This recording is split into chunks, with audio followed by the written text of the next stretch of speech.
Alam nyo, madalas ko marinig to. Paulit-ulit na lang ginagawa ni King Joe, primal cuts, tapos deboning. Pero gusto ko lang sabihin sa inyo, hindi ko to ginagawa para lang masabi kung sino yung magaling. Ginagawa ko to para sa mga gustong matuto at para sa lahat ng mga nagsisimula pa lang. Para sa mga nangangarap at para sa lahat ng mga gustong makaalis papuntang abroad. At magbigay ng magandang buhay para sa pamilya nila. Kasi tandaan mo, ang tunay na master hindi lang marunong gumawa, marunong din magpaliwanag at magturo. Kapag naririnig ko ng paulit-ulit, napapangiti na lang ako. Kasi alam mo, lahat ng mahusay nagsimula yan sa paulit-ulit na pagpapractice. Hindi mo napapansin, unti-unti mo nang nakukuha yung mga bawat diskarte at pangalan ng mga ginagawa natin, lalo na sa kakapanood mo ng mga video na ginagawa natin. At kahit nga hindi ka nakakapag-practice, basta nakakapanood ko ng mga video ginagawa natin, nagkakaroon ka ng idea. At syempre kapag nagawa mo sa actual, mas madali na. Dahil hindi naman lahat nabibigyan ng opportunity makapag-practice. Dahil hindi naman lahat kaya ng budget yung ginagawa natin, ano? Kaya kahit sabihin nyo na paulit-ulit yung ginagawa ko, ibig sabihin hindi para sa inyo tong video na to. At kung talagang marunong na kayo at bihasa na kayo sa ganitong larangan, magbigay na lang kayo ng idea para sa mga gustong matuto pa. Dahil sino pa ba naman na magtutulungan kundi tayo lang din naman mga kapwa butcher. Siguro depende na yan sa'yo kung paano mo i-appreciate yung ginagawa natin. At kung ibabash mo nga ako dahil sa ginagawa ko na paulit-ulit, go lang, wala tayong magagawa dyan, alam mo na. Baka patagilid ka rin maglakad tapos may dalawang sipit sa kamay.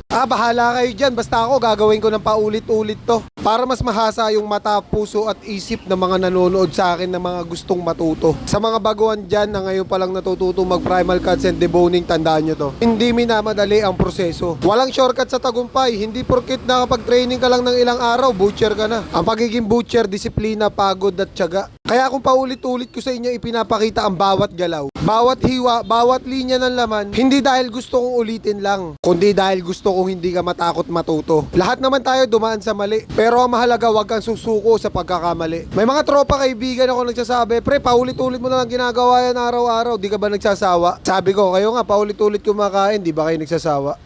Pero totoo yun, kasi pareho lang yan, disiplina. Kung gusto mo maging maayos ka, dapat consistent ka. At sa pagiging butcher, hindi lang lakas ang puhunan, dapat marunong ka rin makiramdam. Kasi bawat parte ng karne may kanya-kanyang karakter. May maselan, may matigas, may madulas, may malambot. Parang tao lang, kaya kapag sinanay mo yung sarili mo na sa paulit-ulit, mas kilala mo na kung paano mo hahawakan ng bawat klase ng trabaho. Para sa mga gusto makapag-abroad, hindi lang pera ang puhunan, kundi tiyaga at consistency. Ang kagandahan lang dito, hindi mo kailangan ng 4 years course graduate ka para lang umasenso dito. Ang kailangan mo lang galing, ugali, at syempre yung pagmamahal sa trabaho. Kapag natuto ka sa disiplina, darating yung araw sa paulit-ulit mong ginagawa sa training, yun ang magbibigay daan sa'yo papuntang abroad. At kapag nandun ka na, wag mo kakalimutan kung saan ka nagsimula. Wag mo sanang ikahiya na dati paulit-ulit mo pinapanood tong pagde-demo ko. Kasi itong mga video na ginagawa ko na tinatawanan lang ng iba, hindi nila alam, ayun pa yung nagbibigay ng direksyon para sa iba. At pag dumating yung oras na nasa ibang bansa ka na, at napasok mo na ang pangarap mo, wag mong kakalimutan ng paulit-ulit na pagsasanay mo.